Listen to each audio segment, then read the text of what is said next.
Bienvenidos a un nuevo capítulo de este podcast que se llama Sentencias. Estoy muy contento porque me acompaña el ingeniero Carlos Edwin Treviño González. El ingeniero Carlos Edwin, pues tengo ya mucho tiempo de conocerlo, es un muy buen amigo, pero tiene más de 40 años en la industria. Yo lo he conocido por otras causas, otras circunstancias, pero ya platicando, ahora sí que del tema profesional, pues tiene 40 años en la industria, es experto en peritajes, pues es perito en siniestros, es perito, ayuda a protección civil también para esclarecer ciertas circunstancias a la industria, y nos va a hablar de un tema muy interesante que es el mundo de los accidentes, riesgos, incendios que pueden ser producidos dentro de la industria y fuera de la industria, que atañen a cuestiones que nosotros increíblemente ni siquiera podemos pensar. Carlos, ¿cómo estás? ¿Qué tal? Buenos días. ¿Cómo están ustedes?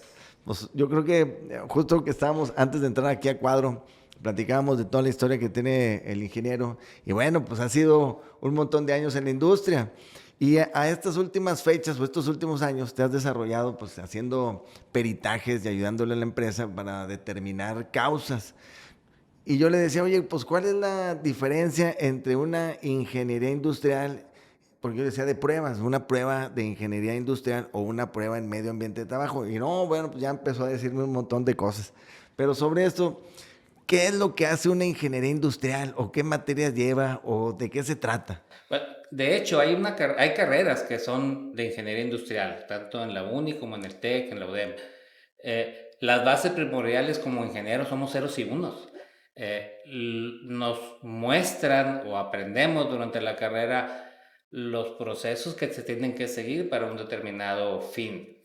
Aplicándolo ya como estamos platicando hace rato, como perito, es haciendo una investigación retrospectiva del accidente, podemos llegar a la causa raíz de lo que se ocasionó, lo cual nos ayuda, sí, para determinar cuál fue la causa que ocasionó eso.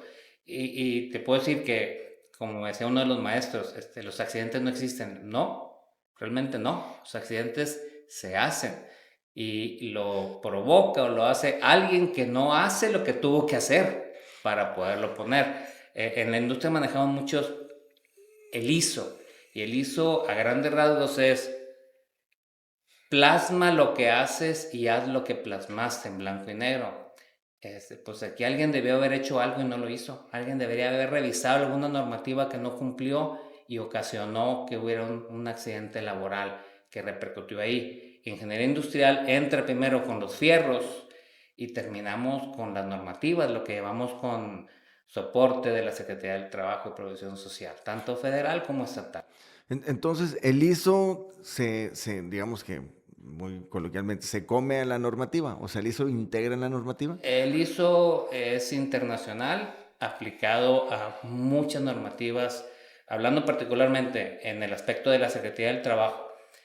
La mayoría de las normativas vienen en la parte de abajito, dicen transitorios, y ahí te menciona con letras chiquitas y las instrucciones o las medidas de seguridad que se apliquen de manera internacional, como un añadido.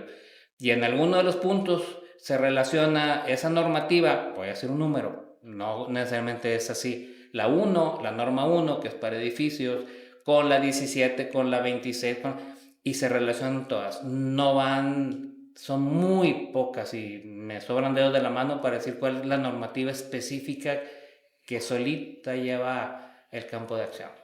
O sea, por decir, todas las normas de una u otra manera están interrelacionadas entre sí, aplicada a la empresa cuando hay diferentes, digamos que, actividades. Claro, un accidente te puede detonar 10 diferentes actividades y abarca ingeniería industrial, potencialmente protección civil, incendios, explosiones, causas, mezclas, cuestiones químicas, normativa. Ya entramos con la Secretaría del Trabajo. Ok, entonces el límite es intangible.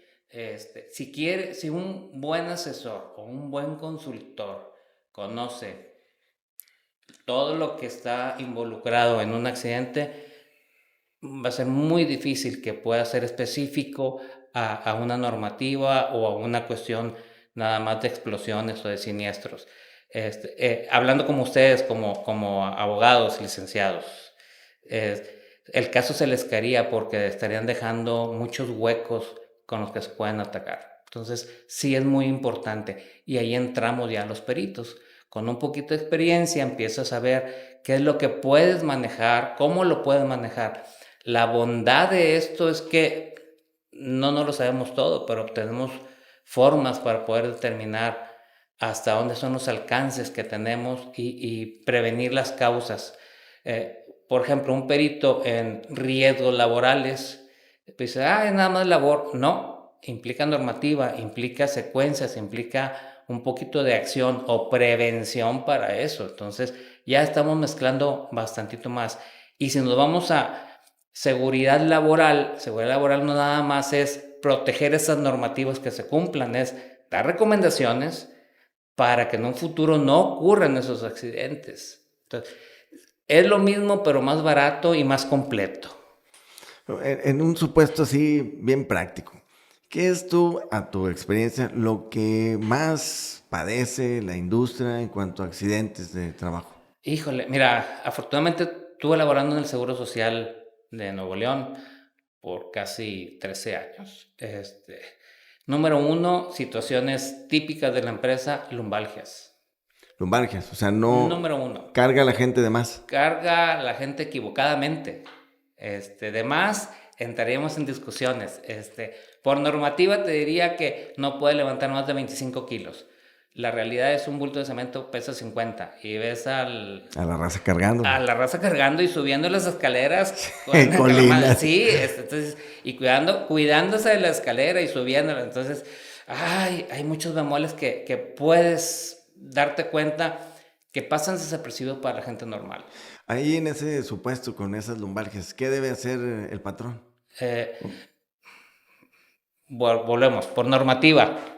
El patrón está obligado a proveer muchísimas cosas. El trabajador está obligado también a proveer información de cuando hay problemas. Llega un trabajador, ¿sabes qué? Tengo lumbalgia. Lo que no conocen qué es lumbalgia, dolor de cintura, si le quieres llamar así para... Es que no me escuche un médico porque Claro. Saludos para los médicos. Sí. O que me duele la cintura, o estoy torcido, o siento algo que me duele. El patrón tiene seguridad social, ve y atiéndete. ¿Qué es lo que ocurre regularmente? El trabajador va, toma todo el día, hace la cita, ya lo puede hacer por celular. Hace la cita, se toma todo el día y al siguiente día llega a la oficina. No me dijeron nada. Entonces, lo que se manejaba anteriormente, ¿puedo ampliar un poco? Sí, lo que quieras. Lo que se manejaba regularmente es el trabajador iba a consultar y no le llevaba la hoja que le llamamos la ST7 a la empresa, en donde la empresa tiene la oportunidad de defenderse porque realmente está acusando que la teoría es que el trabajador acusa a la empresa de que le sucedió algo laborando, es un riesgo laboral. Entonces la ST7 viene un cuadrito en donde la empresa pone ahí, es cierto, me consta la actuación, tal, bla, bla. El trabajador dice, no me la dieron, no se la lleva a la empresa pasa por desapercibida y ante los ojos del instituto la empresa no respondió. Y la empresa nunca se enteró de que el trabajador fue para allá. Hay un programa de hace 3, 4 años que me tocó laborar ahí también, apoyarlos, se llama programa ELSA. Por favor, revísenlo, está muy interesante porque de manera automática ustedes van a ver lo que el seguro ve, no lo que nosotros como empresarios o empresas pensamos que el seguro está viendo. La información que está ahí es la del seguro, entonces ellos ahí plasman todos los accidentes que tuviste en tu empresa, que manejaste, y cuando hay incapacidades que el empresario ni siquiera se da cuenta que está incapacitado, o cuando se le termina la incapacidad al trabajador. Entonces puedes tener un trabajador picudo y una empresa picuda. Entonces, con ese programa te dan muchas oportunidades de tener más control con lo que ocurre dentro de tus trabajadores. ¿Contesté tu pregunta? Sí, es correcto. ¿Y qué hacemos con los trabajadores que sí van e inventan que tienen algún padecimiento? Híjole, lo típico es, creo que algunos de nosotros hemos estado con médicos. Oye, ¿te duele? Uy, me duele mucho. Uy, cómo me duele, bastante. Del 1 al 10, 11. Y ves la cara y pues no se expresa, desgraciadamente no hay forma de poder medir el dolor. Uh-huh. Entonces el médico lo que hace es, ok, pues tienes dolor, bueno, pues una radiografía, un esto, un lo otro, te vuelven en capacidad de 7 días. Ojo, hace años podías tener incapacidades casi infinitas y el empresario pues, no puedes correrlo por normativa mientras está incapacitado. Pero ya hay muchas delimitaciones que ha establecido el Instituto Mexicano del Seguro Social para que no sean tan recurrentes esas. No digo que no ocurran, me he enterado que ocurren, pero ya son mucho menos. Entonces, por ejemplo, para que a un trabajador que tuvo un accidente y se le diagnostica una incapacidad parcial, temporal. Cuando mencionas temporal, es, es por cierto tiempo, porque lo están verificando, están checando si hay desgaste o va degradándose en sus actividades de ese periodo o de esas funciones que está haciendo. Se termina y ya es una incapacidad permanente total, ya se definió que no puede seguir trabajando ahí como está. Mientras ese proceso ocurre, se le aconseja a la empresa que esté en un trabajo privilegiado, que no esté haciendo las funciones tan difíciles. Algunos trabajadores realmente sí están dañados y no pueden hacer las funciones. Entonces, qué bueno que la empresa los ponga en esos puestos privilegiados, pero algunos otros que tenemos son picuditos. Entonces, pues, uy, me duele mucho. Entonces, está por ahí y el tiempo pasa y hace las funciones con el mismo salario porque no se lo puedes bajar y las cosas siguen y siguen. Ahorita ya no, ya está por normativa interna del IMSS para poder determinar una incapacidad permanente, máximo un año. Y un año es muchísimo tiempo. Ahorita, en promedio, estamos hablando que son 4 o 6 meses y ya se da la incapacidad. Ya se define y ya se establece. Entonces, el empresario, pues ya tiene su trabajador definido, qué es lo que puede hacer o qué no puede hacer, y ya toma la decisión si continúa con él o no. Oye, por decir, ahora sí que en un riesgo, yo estaba viendo hace poquito una serie y obviamente conocemos muchos todos el caso de Chernobyl y veía una serie que es brasileña, que no es precisamente sobre la Chernobyl, pero habla acerca de un problema de radiación que tuvieron ahí en Brasil. Y eran unas personas que van a un hospital de radioterapias y desarman una cabeza que contenía. Sí, la vi la semana pasada. Está buena porque está muy interesante. Y que es cesio 132 y creo que ese es el agente radioactivo. Y lo que a mí me impresionaba era qué tan rápido se puede dispersar el agente radioactivo. Eso es la que vi yo en la serie o hasta donde voy en los capítulos. Pero por decir, todos estos hospitales o en la industria que maneja emanaciones radiactivas o que tiene, digamos que pues este riesgo, ¿cómo se protege? ¿Cómo sabes? ¿O cómo se mide? ¿O cómo se puede asegurar para que no suceda algo así como lo que pasa ahora sí en la ciencia ficción, que no es tan ficción? A veces la realidad supera la ficción. Bueno, voy a empezar más atrás. Cuando vamos nosotros a que nos tomen una radiografía o una eh, eh, cuestión un poquito más extensa, los trabajadores traen aquí un dosímetro, que es como un token físico en donde Se miden los REMS. se miden los REMS y se van almacenando. Eso es una normativa que existe por parte de ahí. Eh, como miembro de Hospital Seguro, que estuve ahí varios años, investigábamos y verificábamos cuando se hacía la apertura de un nuevo hospital en Nuevo León o en cualquier otro estado. El punto principal que manejábamos eran la normativa del STPS y en particular, hablando de REMS, el grado que tuviera la cabina o el área en donde estuvieran los rayos X para que no salieran las radiaciones fuera con la placa de plomo, con la puerta de doble espesor de vidrio, etcétera. Entonces, sí está muy normado. Sí es peligroso, sí es peligroso. ¿Cuánto tiempo se tarda en dispersarse? Se dispersa bien fácil. Durante el trabajo que yo laboré en el IMSS, me tocó hacer una investigación de accidente de una dama que tendría en ese tiempo como 54, 55 años. Desafortunadamente estaba ya en nivel 4, tenía neumoconiosis, problemas con los Ok. pulmones, y pues se le daba un nivel de vida muy mal y un tiempo de vida muy corto, meses, 3, 4 meses. Entonces tenemos que investigar qué pasó. Trabajaba en una empresa que no tenía nada que ver con siliconiosis, con sílice, con nada de Ok. eso, y trabajó ahí como 15 años. Entonces, pues de ahí no era. El instituto, cuando, paréntesis, cuando existe un riesgo de trabajo, un accidente, eh, el instituto verifica y en base a una fórmula grandototota te dice que tu tasa de incidencia se va a ver incrementado para el siguiente año, que es en febrero. Y una obligación de las empresas es investigar los accidentes, de acuerdo a la norma 19 con la Comisión de Seguridad y Higiene. Hace la investigación y llegas hasta lo que puede llegar. Desafortunadamente las empresas no tienen la visión ni la estadística que tiene el instituto.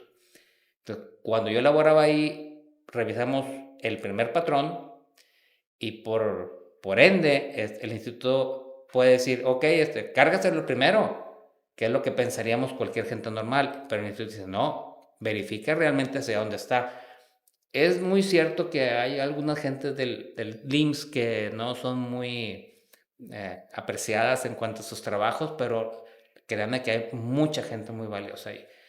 Entonces, volviendo al tema y sin cerrar el paréntesis, pues ese patrón no era aludible a ese cargo, a esa inflexión del porcentaje que se le iba a incrementar. Entonces checamos los 4 trabajos anteriores, no había historia. Para una neumoconiosis puede ocurrir hasta después de 20 años. O sea, el riesgo, empiezas tú a inhalar el siliz y pueden pasar 20 años hasta que falleces por neumoconiosis y no supiste que fue por tu chamba. Exacto, y puede pasar 20 años y pueden pasar 50 y te mueres y nunca supiste que estabas dañado, porque tu mundo era que estuvieras respirando de esa forma. A final de cuentas, con esta dama, llegamos a cuando sus abuelos llegaron, eran de San Luis, llegó el abuelo con su hija mayor, que después se casó y tuvo una hija y vivió ahí, pero el señor era velador de una fábrica de la región, y las láminas que tenía, vivía en una bodega y las láminas de esa bodega eran de asbesto. Entonces, esta señora vivió sus primeros 23 años en esa bodega, aspirando 23 años el sílice y el asbesto. Se casó, se fue a otro lugar, empezó a trabajar y hasta los 40 y tantos años se ve reflejado todo lo que estuvo respirando. Entonces, llegamos hasta allá. Entonces, legalmente, se lo debes de aplicar a la empresa en donde está laborando el trabajador. Pero si haces una investigación apropiada, correcta, que eso puede ser un perito, puede ser un muy buen asesor que tengas, pues te vas a terminar y tienes formas y armas para poder decir, no me pertenece a mí la culpabilidad. Como dicen ustedes, es culposa, no dolosa. Sí, no hay una responsabilidad de ti porque pues tú no eras el bueno, Así, fue una cuestión externa. así es, pero pues, después ya volvemos a la realidad y decimos, ok, compra la vaca, el becerro es tuyo, ¿verdad? Es un problema. Entonces, pero pues ahí necesitas un muy buen abogado y un muy buen asesor que te pueda ilustrar cómo lo puedes plasmar para que hable el mismo lenguaje o que el instituto o que el juez o que el que sea que tenemos en audiencias. Oye, fíjate que yo recuerdo que tú eres parte de un colegio de peritos Es correcto, sí, en sí. esta materia de riesgos, siniestros y demás. Y yo recuerdo que vi, creo que estaba designado el colegio de peritos en dictaminar un asunto muy famoso, bueno, muy mediático en la Ciudad de México, con una pipa de gas. Ahí yo sé, bueno, no sé si tú fuiste perito o no, pero ¿qué nos puedes comentar? ¿Qué pasó? ¿Cuáles fueron las normas involucradas? ¿Qué consideras que pasó ahí? No, sí, sí, sí fue algo sonado. Tlalnepantla creo que fue la cuestión. Sí, un colega del colegio se aventó ese peritaje. Pues había de todo. Como siempre en las empresas no estiman los alcances que pueda tener una situación, y esta empresa no fue muy alabada por ello. El trabajador tenía casi 10 días de estar trabajando tiempo extra. A grandes rasgos te voy a decir lo general, porque se firma confidencialidad. Que no fui yo, pero como quiera estoy enterado por ser parte del colegio. Tenía como unos 10, 15 días de estar trabajando poquito más de 12, 14 horas. El camión no estaba en muy buenas condiciones. La calle, avenida, tenía algunos baches, entonces exceso de velocidad. Las reacciones del chofer no eran muy buenas, entonces pues sí hubo muchas complicaciones y normas que estuvieron eh, violentadas como para que fuera el accidente. Entonces, pues, Entonces hay una cuestión ahí donde ustedes revisan todo. sí. Revisan la cuestión humana y los factores, pues ahora sí, adjetivos que serían en este caso hasta los baches de las avenidas. Sí, es la bondad que tenemos.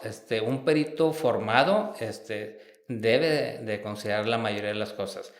Ahorita mencionaste algo, perito en ingeniería industrial como tal, así como las normativas, imposible que hagas al 100% eso.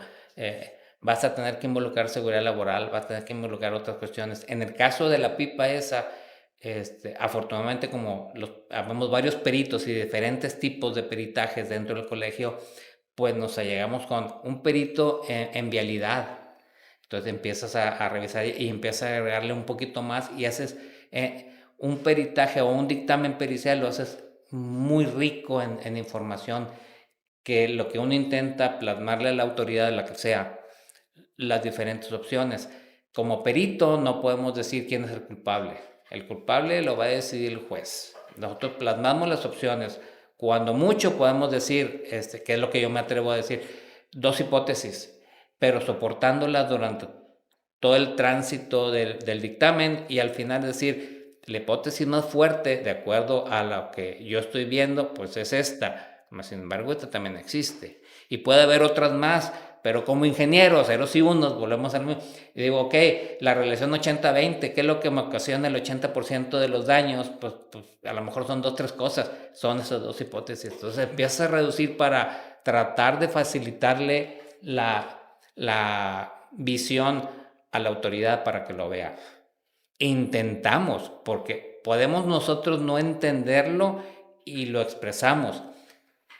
Y nos tenemos que cerciorar que la otra persona entienda lo que nosotros queremos decir, porque a lo mejor no me estoy dando a entender y puedo ocasionar un problema con una resolución Oye, contradictoria. qué interesante. En tu experiencia, ¿cuáles son? O compártenos uno o dos casos que dices, este fue increíble y me acuerdo que pasó, que tú no te esperarías, pero sucedió esto.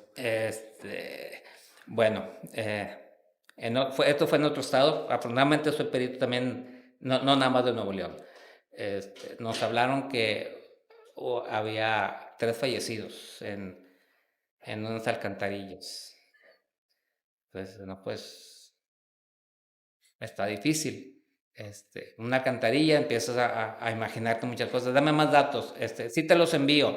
Mientras recibimos la información, empiezas, ok, alcantarilla, no, pues metano, empiezas a hacer tus bifurcaciones. Oh, no era alcantarilla de agua y drenaje, era alcantarilla eléctrica. Entonces, ok, entonces no es alcantarilla, empezamos ya con las diferencias de definiciones. A final de cuentas, sí fallecieron 3 personas. En resumen, la primera fue un paro cardíaco. Nada que ver Nada que con... ver, nada que ver, pero se bajó el compañero A verlo. a verlo, y él sí tuvo problemas ahí, con alguna electrocución. Entonces, pues ya había problemas. Al día siguiente, porque la cuadrilla no se reportó, mandaron otra gente y pues ese ya cayó Igual, ahí ya. electrocución.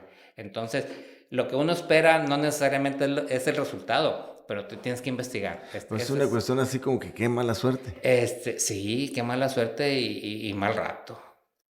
Pero Eso fue una de las que ocurren. Otra, es que hay infinidad. Desafortunadamente en la industria tenemos infinidad de cosas que nos ocurren y la gente normal cuando transitamos por la calle no te imaginas qué es lo que hay detrás. En protección civil, también asesoras protección civil. Sí, ¿Cuál es tengo. la diferencia de protección civil, ingeniería industrial, medio ambiente laboral? ¿O van todas de la mano? Son diferentes, pero todas van de la mano porque pueden ser que una genere la otra. Es muy común que digamos en la industria, actos inseguros, condiciones inseguras. Voy a definir un poquito. Acto inseguro es cuando yo hago algo sin tener o el equipo de producción personal adecuado o porque se me antojó hacerlo en ese momento. Eso es un acto inseguro. Y una condición insegura es cuando la empresa no hace las cosas que tiene que hacer para que el trabajador esté cubierto. Un ejemplo que manejo montacargas, si la empresa no tiene bien los pisos, que lo tiene con baches de nivel, etcétera, esa es una condición insegura. Un acto inseguro, que en este caso del montacarguista sería, pues sabiendo que hay pozos y hay cosas así, pues darle un poquito más de velocidad al montacar. Ese es un acto inseguro. Entonces, lo que yo siempre les digo es, un acto inseguro ocasiona una condición insegura o las condiciones inseguras generan el acto seguro. Ese huevo y la gallina. En lo personal, yo te digo, un acto inseguro, claro que va a ocasionar una condición insegura, porque Ya. aunque manejes un Ferrari, si vas a 250 es un acto inseguro, si no tengo la pericia, en el caso de la industria, los DC3, para poder demostrar mis habilidades para manejar ese tipo de vehículos. Entonces, claro que va a ocasionar una condición insegura y no nada más te causa daño a ti, sino a tus compañeros. Oye, ahorita que dices el DC3, pues el DC3 es ese documento que se ampara de esa arte o técnica o ciencia que en teoría sabes, ¿no? Digo, no llegará a ciencia, pero sí como habilidades, ¿no? Bueno, hay una diferencia entre reconocimientos y constancias. Son una hojita que te dice ahí, fulanito de tal, participó en el curso. Un DS3 son habilidades que aprendiste. Puede ser que sea la primera vez en tu vida que haces un DS3, sí, pero aprendiste habilidades que en el reconocimiento pues nada más participaste. Ir a ver es como ir al cine y ver una película, pero si ya la viviste es diferente, ahí te doy una DS3. ¿Y no sería muy fácil en conseguir o fabricar las DC3? Sí, desafortunadamente hay colegas irracionales. Me ha tocado, precisamente ayer en la noche, comentarios con colegas del colegio. Estaban ofreciendo por internet 30 pesos. A 30 pesos una S3 por trabajos en espacios confinados. Pues sí, vas a obtenerla. Y yo me iría ahí, así si yo fuera juez, yo me iría con todo contra esa empresa porque ya es una empresa dolosa, no culposa. Si tú quieres, por favor, agranda el conocimiento, que es una empresa dolosa y una culposa, ¿de acuerdo? No, no, pues ahí hay una culpa y la otra es una cuestión que sí Fue un tiene accidente, fue responsabilidad. Ah, sí. accidente, punto. Entonces, yo sí me iba con todo con esas empresas. No, es que, qué problema, ¿no? Pues sí, y luego, oye, fíjate que falleció Carlos, pues Sí, habla al perito Daniel para que investigue por qué fue y te das cuenta que las DC3 que se generaron las firmó alguien que ni siquiera estaba dado de alta en la Secretaría del Trabajo. ya.